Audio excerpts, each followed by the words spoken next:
ठीक है, तो दो टाइप का है ये, कि एक तो डायरेक्टली इशू हो जाता है जिसके लिए चाहिए है, और कुछ क्या होता है कि कुछ इम्पोर्टेंट काम होते हैं उनके लिए सरकार मटेरियल भेजती है, उसमें आप उसकी क्वालिटी में उसके जो भी आपका एग्रीमेंट हुआ है, जो भी एस्टिमेटेड मटेरियल है, वो जो उसकी रिक्वायरमेंट के हिसाब से भेजा है ना, उसको आप चेंज नहीं कर सकते हो, जैसा सरकार ने भेजा है आपको वैसा ही यूज करना पड़ेगा।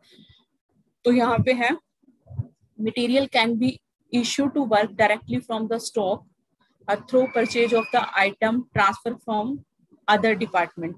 डायरेक्टली इशू किया जाता है मटेरियल और फिर उसको हम या फिर परचेज करते हैं हम लोग, और जो डिपार्टमेंट होते हैं अदर डिपार्टमेंट उनको क्या है ट्रांसफर कर दिया जाता है।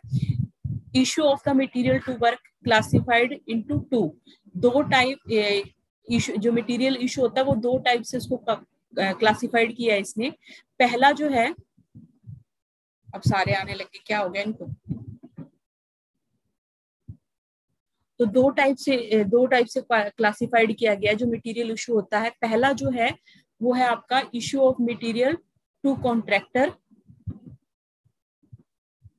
दूसरा है issue of material direct to work, कि ये पहले वाला जो है कि मटेरियल किसको इशू किया जाता है, कॉन्ट्रैक्टर को, और दूसरा क्या है कि जिस काम के लिए है डायरेक्टली उसको इशू कर दिया जाता है। अब यहाँ पे some time the authority of the supply certain material is exclusively retained by the government to maintain the quality and control of the item। ये यही बोल रहा है कि जो सप्लाई अथॉरिटी होती है, कुछ मटेरियल ऐसा होता है जिसको सरकार क्या है अपने हिसाब से, अपनी क्वालिटी के हिसाब से रिटेन करती है, ठीक है, to maintain the quality and control of the item. जो आइटम चाहिए हमें उसके ऊपर कंट्रोल करने के लिए, उसकी क्वालिटी को मेंटेन करने के लिए। Such good are imported goods और गवर्नमेंट मैन्युफैक्चर आइटम, जो भी मतलब इंपॉर्टेंट जो भी लाया हुआ गुड्स होते हैं, सामान होता है, ठीक है, गवर्नमेंट द्वारा मैन्युफैक्चर होती है वो item are issue only to those contractor only with whom agreement in respect to complete item. वो आइटम सिर्फ उसी कॉन्ट्रैक्टर को इशू की जाती है जिसके साथ क्या है उनका एग्रीमेंट हुआ है, उस जो भी उसने बनाना है, इंक्लूडिंग बोथ द मटेरियल और लेबर। जिस कॉन्ट्रैक्टर के साथ उनका एग्रीमेंट होता है उसी को ही वो मटेरियल इशू किया जाता है, जो क्या है अकॉर्डिंग टू गवर्नमेंट की जो क्वालिटी होती है, या फिर उसका क्या है आइटम जो भी उनको देनी होती है वो उसी कॉन्ट्रैक्टर को दी जाती है, जिसके साथ लेबर भी आएगी उसमें और मटेरियल भी आएगा। आप अपने हिसाब से लेबर नहीं लगा सकते उसके लिए, तो इसमें ये चीज आएगी। उसके बाद material for use on work issue as per the like, जो मटेरियल इशू होगा कॉन्ट्रैक्टर को उसमें भी कंडीशन है कि उसको क्या क्या चीजें फॉलो करनी पड़ेगी जब वो मटेरियल इशू होगा।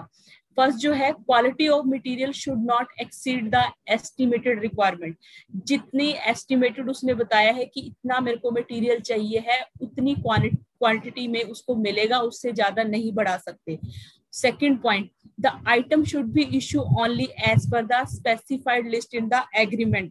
जो उनका एग्रीमेंट हुआ है कि अगर उसको 50 सीमेंट के बैग चाहिए हैं तो स्पेसिफाइड जो 50 उसने लिखा है तो 50 ही मिलेंगी, तो आइटम उसको उतनी ही इशू होंगी जो उसकी एग्रीमेंट में इशू करने के लिए बोला था। उसके बाद material should be issue at the exact place of delivery mention in the agreement.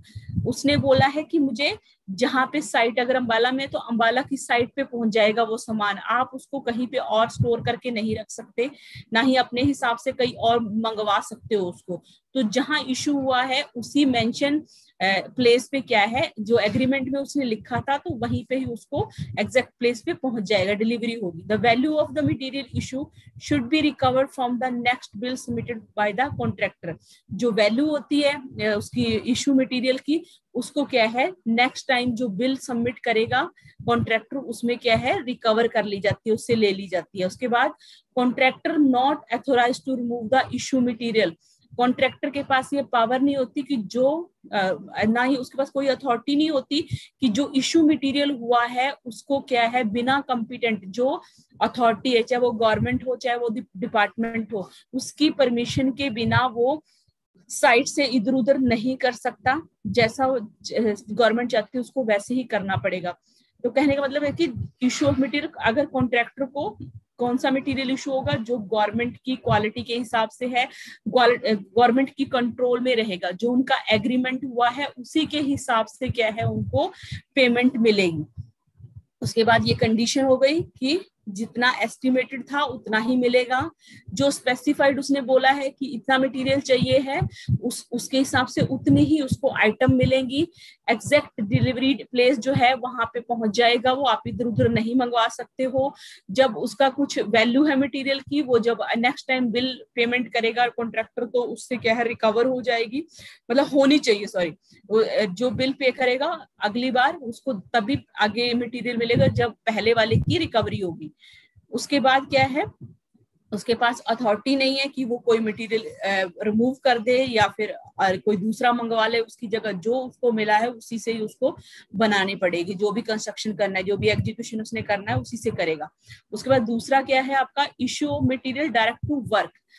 Material can be issue direct to work, यहाँ पे डायरेक्टली जिस काम के लिए है। When the work done is departmentally, जब डिपार्टमेंटली काम होता है वहां से क्या है गवर्नमेंट का काम है, कोई काम है तो वो कॉन्ट्रैक्टर को जो इंस्ट्रक्शन देंगे करनी पड़ेगी। और यहाँ पे डिपार्टमेंटली अगर काम कर रहे हैं और done by the contractor on the labour rate only, तो लेबर रेट के ऊपर भी हो सकता है। वो डिपार्टमेंटली अगर काम करते हो तो डायरेक्टली उसको काम जो मटेरियल है वो इशू हो जाएगा। When the material are issued direct to work, their cost is either treated as final charge or debated to suspend head। अब ये सस्पेंस हेड क्या होता है, कुछ काम ऐसे होते हैं जिनका फाइनल नहीं होता कि कितना खर्चा आएगा, ठीक है।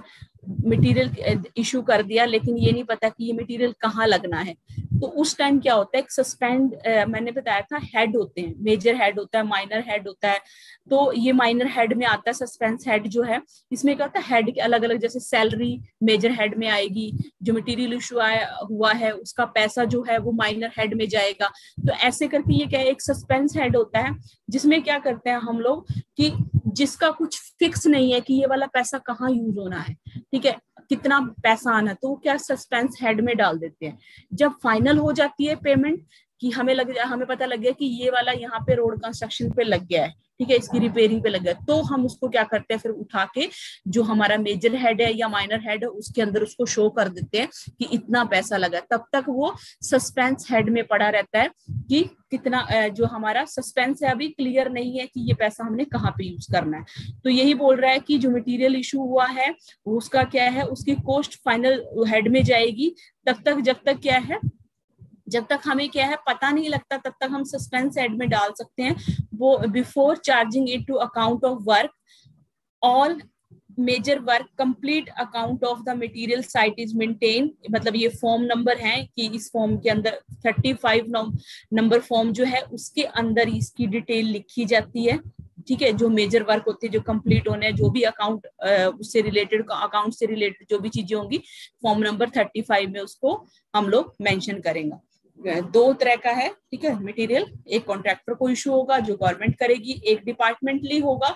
तो अगर कॉन्ट्रैक्टर काम कर रहा है, अभी उसने पैसे मतलब जो मटेरियल है वो ले लिया लेकिन उसको ये नहीं पता कि उसने कहाँ यूज करना है, ठीक है, तो उसको इशू हो गया है मटेरियल, तो जब यूज कर लेगा वो बता देगा कि मैंने यहाँ पे यूज किया, उसके हिसाब से उसको उसी हेड में डाल देंगे। ये अभी आगे आएगा ये सस्पेंस हेड वाला टॉपिक। उसके बाद क्या है नेक्स्ट, ट्रेजरी चालान। जो भी पेमेंट होती है उनको बैंक में जमा कराना होता है, ठीक है, तो उसको ट्रेजरी बोलते हैं। All the payment required to made government department, जो भी गवर्नमेंट डिपार्टमेंट होते हैं वो डिपॉजिट कराते हैं किसके अंदर, बैंक के अंदर, ठीक है, या स्टेट ट्रेजरी भी बोलते हैं उसको। और on the specified form of the challan, ठीक है, जो एक 32 नंबर फॉर्म होता है, ठीक है, जो चालान के लिए यूज करते हैं, चालान भी बोल सकते हैं उसको, ठीक है, या फॉर्म या चालान बोलते हैं। 32 नंबर में इसमें क्या होता है, अब यहाँ पे यहाँ पढ़ लेते हैं, अब एग्जाम्पल में जाते हैं पहले।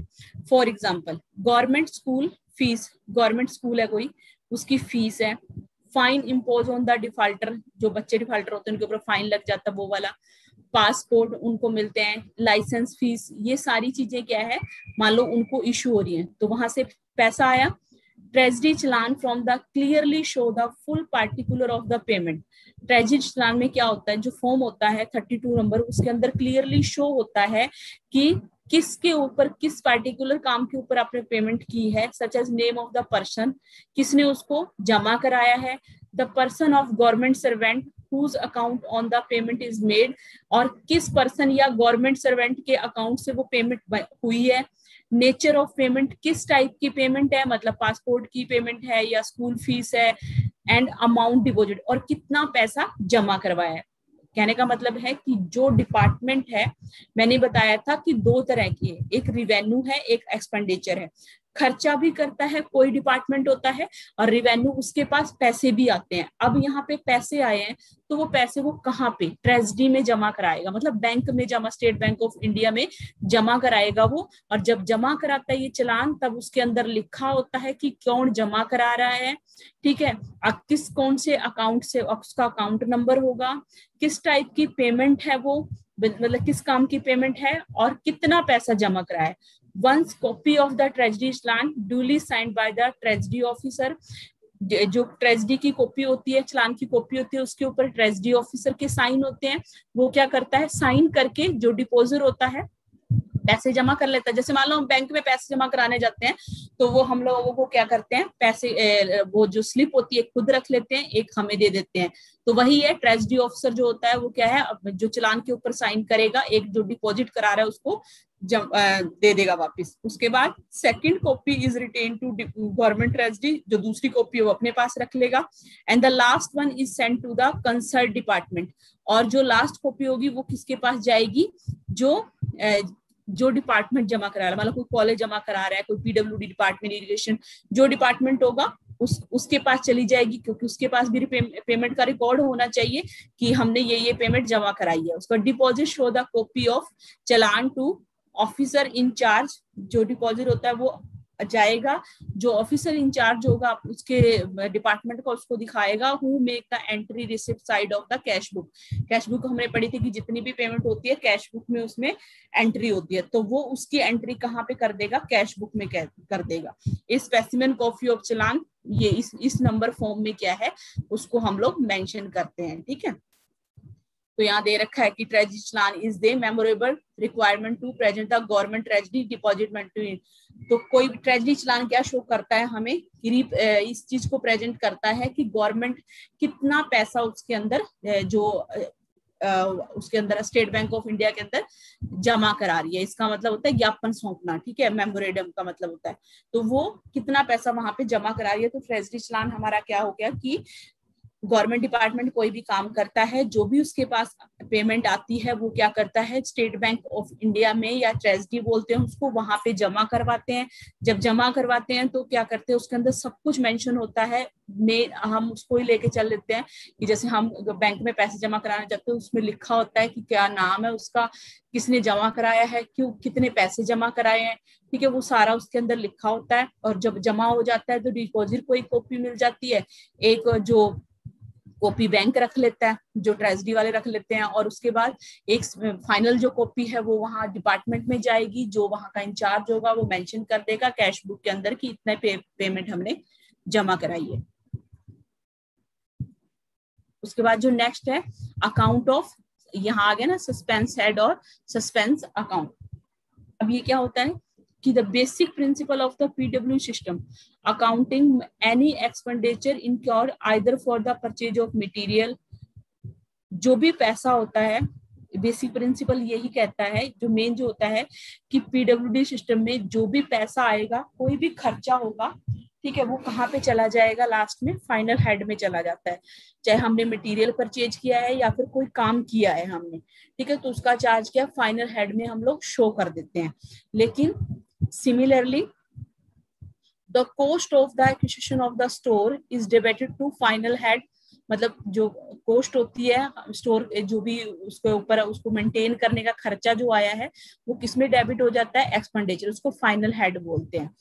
इफ इट इज नॉन, अगर हमें पता होगा तब, मैंने पहले बताया कि जब हमें पता होगा तो कितना खर्चा होना है, किसके ऊपर होना है, तो हम उसको मेजर हेड या फाइनल हेड में डाल देंगे इफ इट इज नॉन, ठीक है। But sometime the final head is not non, sometime हमें नहीं पता होता कि हमने पैसा जो इश्यू कराया वो कहीं पे भी यूज कर सकते हैं हम लोग। Hence the amount can not be debited to final head of account, इसीलिए जो पेमेंट अमाउंट है जो वो फाइनल हेड में नहीं दिखाएंगे हम। In such cases amount is depended to suspense head, हम लोग कहाँ पे दिखा देंगे उस पैसे को, सस्पेंस हेड में दिखा देंगे, विच इज माइनर हेड, जो सस्पेंस हेड क्या है, माइनर हेड है, और जब फाइनल जो उसमें दिखाएंगे तो वो मेजर हेड होगा। Kept as till the final head become non, जब तक क्या है हमें फाइनल हेड नहीं पता चल जाता, हेड का मतलब है कि खर्चा करना है, एक्सपेंडिचर, फाइनल मतलब हमें नहीं पता लग जाता कि किसमें शो करना है। On knowing the final head amount of the acquisition of the stock is debited to non head, और जब हमें फाइनल पता लग जाता है कि कहाँ पे खर्चा करना है, तब हम जो है नॉन हेड जो होगा उसके अंदर हम लोग उसको वो कर देंगे, डेबिट कर देंगे, उसके अंदर हम जमा करा देंगे, और फिर equal amount is credit to suspense head, जितना वहां पे जमा कराएंगे तो हमें क्या है क्रेडिट भी करना पड़ेगा सस्पेंस हेड में से, वहां से सस्पेंस हेड से हम निकाल लेंगे पैसा और कहाँ पे डाल देंगे, जो हमारा फाइनल हो गया है कि हमने इस पे खर्चा करना है। यहाँ पे एग्जांपल दिया हुआ है, एग्जांपल से आपको क्लियर हो जाएगा कि for example suppose 500 bag of cement have been purchase, 500 bag हमने खरीद लिए उसके लिए सीमेंट के, for use of the construction work करना है। It is kept in the stock, हमने अपना स्टॉक में जो भी हमारा स्टोर है वहां पे रख लिया। The value is charge suspense head stock, ठीक है। अब ये 500 बैग हम नहीं डिफाइन कर सकते कि ये हमारे पूरे क्या है जो प्लास्टरिंग में लगेंगे या नीचे फ्लोर बनाने में लगेंगे या कॉलम, किसके लिए लगा रहे हैं हम लोग, हमने बोल दिया हमें 500 चाहिए, हमने अपने स्टॉक में स्टोर कर लिए। तो अब जो वैल्यू है ना इसकी क्या है, इसको क्या कर दिया, डाल दिया हमने सस्पेंस हेड में। As soon as cement bag are issue, जैसे जैसे जिस काम के लिए वो इशू होते जाएंगे, their cost is debit to estimate of the work and suspense head is clear by credit equal amount to the suspense head stock। इसी तरीके से जैसे जैसे वो हमें पता लगता जाएगा हम क्या है उस अमाउंट को वहां से निकाल के सस्पेंस हेड से कहाँ डालते जाएंगे, जो हमारा फाइनल हेड है उसमें डाल देंगे, ठीक है। For proper maintaining of the stock amount and material stock group into the different head, ये डिफरेंट हेड में मतलब सब हेड होते हैं, जैसे हेड दे रखे हैं कि स्मॉल स्टोर जिसके अंदर क्या है नेल स्क्रू हैंडल ये ऐसे वाली चीजें आएंगी, बिल्डिंग मटेरियल आ जाएगा, मतलब ये तो चीजें दिखा रखी है कि कौन कौन सी चीजें हम लोग स्टोर में रखते हैं, ठीक है। और जब तक हमें काम का नहीं पता होता तब तक हम उसको सस्पेंस हेड में रखते हैं उस अमाउंट को जितना भी होगा। उसके बाद जैसे जैसे हमारा जो मटेरियल है वो इशू होता जाएगा, हमें पता लगता रहेगा कि किसके लिए वो खर्च हुआ है, ठीक है। उसके हिसाब से हम लोग क्या है पेमेंट किस में दिखा देंगे, जो हमारी फाइनल हेड है उसके अंदर दिखा देंगे। उसके बाद जो लास्ट टॉपिक है, तो इसके बाद एक और है, ये मिसलेनियस पीडब्ल्यूडी जो है पी एडवांस, ठीक है। इसमें क्या है वही सेम चीज है कि जब तक हमें नहीं पता होता, ठीक है, वही सेम चीज कह रहा है कि जैसे सस्पेंस हेड था ना इसमें, लेकिन यहाँ पे क्या है ऊपर वाले में क्या है कि खर्चा, यहाँ पे रिकवरी की बात कर रहा है, ठीक है। मान लो किसी बंदे ने क्या कर दिया, cost of material on their sale कर दिया मटेरियल, ठीक है, लेकिन उसने पैसे नहीं दिए, तो उससे रिकवरी आनी है। तो जब तक वो रिकवरी नहीं आ जाती, ठीक है, मान लो कोई एसडीओ है जेई, उससे कोई अभी यहाँ पे कह दिया शॉर्टेज ऑफ ब्रोकन, कोई सामान है उससे शॉर्टेज हो गई है, ठीक है, तो उसकी रिकवरी होनी है, अभी मटेरियल आएगा जब, ठीक है, या सामान टूट गया है तो अभी उसका कोई पैसा आया नहीं है, रिकवरी होनी है। वो रिकवरी वाला पैसा जब आएगा तो वो फाइनल हेड में चला जाएगा, जब तक नहीं आता तो वो अमाउंट कहाँ पे दिखाएंगे हम, मिसलेनियस पीडब्ल्यू एडवांस के अंदर वो हम लोग दिखाते हैं। इज ए सब head of A minor head suspense, जैसे वो सस्पेंस था, which is reserve for the temporary booking of transaction, जो क्या है जो टेम्परेरी अभी ट्रांजेक्शन हुई नहीं है, whose final head is unknown. वही सेम चीज दोबारा आ गई कि फाइनल हेड अभी अननोन है, ठीक है। तब तक हम लोग क्या है किसमें, इसके अंदर मिसलेनियस पीडब्ल्यू एडवांस के अंदर उसको दिखा देंगे। और जब हमारी अमाउंट जो है रिकवरी होगी, इसमें recovery of cost of material their sale, जब या फिर मटेरियल पड़ा है हमारे पास अभी हमारे, अब वो हमारी जरूरत का नहीं है, ठीक है, तो उसकी पेमेंट क्या है हम मिसलेनियस पीडब्ल्यू एडवांस में दिखा देंगे। जब हमारा वो बिक जाएगा तो हमारी रिकवरी हो जाएगी पैसों की। और दूसरा कि अगर शॉर्टेज हो गई है तो तब तक क्या है हम मिसलेनियस पीडब्ल्यू में इसको दिखाते रहेंगे। या टूट गई है कोई item, recovery of pending amount और अदर एडजस्टमेंट, या फिर कोई क्या है पेंडिंग अमाउंट है, कॉन्ट्रैक्टर से पैसा लेना है, उसके पास ज्यादा पैसा चला गया है, ठीक है, उसने उतना काम नहीं किया तो उसके पास, या फिर उसने काम करना था किया नहीं है, छोड़ दिया बीच में, तो वो पेंडिंग है अमाउंट, ठीक है। तो वो पेंडिंग अमाउंट क्या है मिसलेनियस में पड़ी रहेगी। और जब हमारा क्या है काम जो है कंप्लीट हो जाएगा तो तब हम लोग क्या कर देंगे, उसको जो हमारा फाइनल हेड है उसके अंदर उस अमाउंट को दिखा देंगे, ठीक है। तो दोनों में फर्क है। जो अमाउंट ऑफ स्टॉक वाला है वो क्या है कि हमारा जो कोई भी खर्चा जिसका हमें पता नहीं है, ठीक है, तो पता नहीं है लेकिन हमने 500 बैग जैसे इशू करा लिए लेकिन पता नहीं है कहाँ पे यूज होना है, उसमें ये चीज है। और यहाँ पे क्या है सिर्फ रिकवरी को ही हम सस्पेंस हेड में दिखाएंगे, ये मिसलेनियस पीडब्ल्यू एडवांस में दिखाएंगे जिसकी रिकवरी अभी होनी है, कहीं पे कोई अमाउंट क्या है पेंडिंग है, तो वो हम लोग मिसलेनियस पीडब्ल्यू एडवांस में दिखाएंगे। लास्ट जो है हमारा, ये बुक में बहुत कंफ्यूजिंग दे रखा है बिल्स के बारे में, ठीक है, तो मैंने ये गूगल से लिया था। गूगल में भी बहुत ज्यादा कहीं कहीं पे पता नहीं, ये एक ही मुझे थोड़ा मिला जिसमें तुम्हें क्लियर हो जाएगा। अगर तुम्हें लगे कि इसमें कुछ ऐड करना है तो बुक में से 1-2 लाइनें ऐड कर लेना, लेकिन वहां पे समझ नहीं आ रहा कुछ भी, वहां फॉर्म का जिक्र बार बार किया हुआ, लेकिन है सिंपल चीज ये। रिकॉर्ड ऑफ बिल,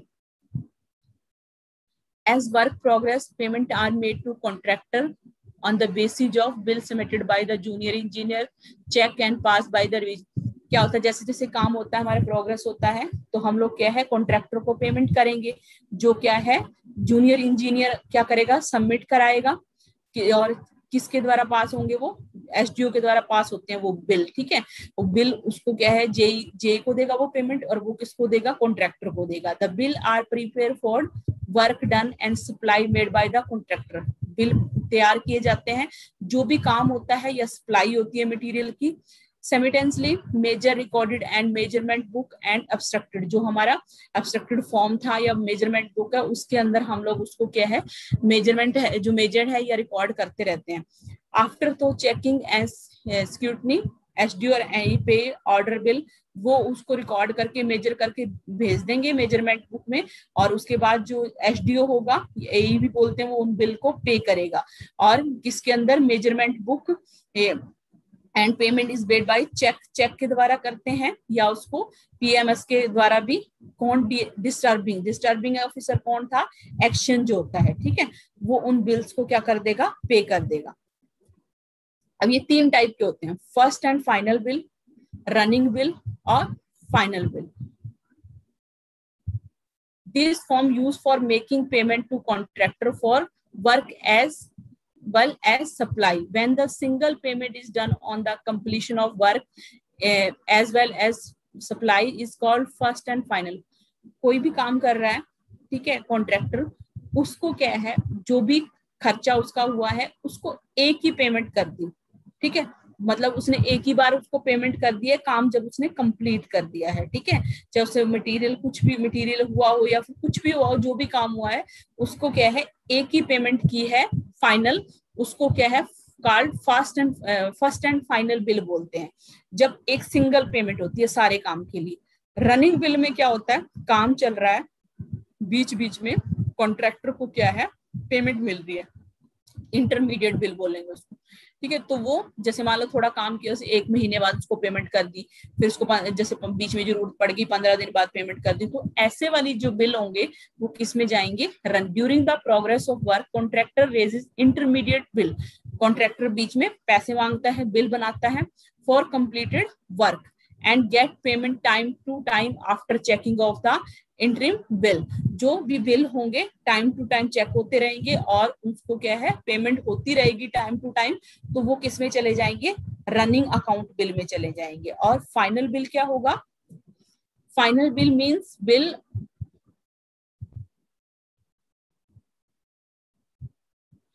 मीन्स जो हमारा which final payment is made on the completion of work and is full settlement of account. जो फाइनल पेमेंट होती है पूरा काम कंप्लीट होने के बाद, उसके बाद हमारा जो अकाउंट है वो सेटल हो जाता है, मतलब आगे और कोई पेमेंट नहीं करनी होती। फाइनल जो होती है उसको क्या है फाइनल बिल में दिखाते हैं। तो फर्स्ट में क्या हो गया कि एक सिंगल पेमेंट की जाती है जो भी काम होता है, ठीक है, जो भी काम किया उसने, मान लो एक काम कर दिया, उसकी फाइनल जो फाइनल पेमेंट हो गई, ठीक है, तो फर्स्ट एंड फाइनल पे एक ही पेमेंट हुई है, ठीक है। उसके बाद जो दूसरा है रनिंग, बीच बीच में पेमेंट होती रहती है काम के, रनिंग बिल में चला जाएगा। और जब काम पूरा कंप्लीट हो जाएगा तो उसकी एक फाइनल पेमेंट होएगी, ठीक है, उसको क्या है फाइनल बिल में हम लोग शो करेंगे। तो मेरी तरफ से जो तुम्हारा सिलेबस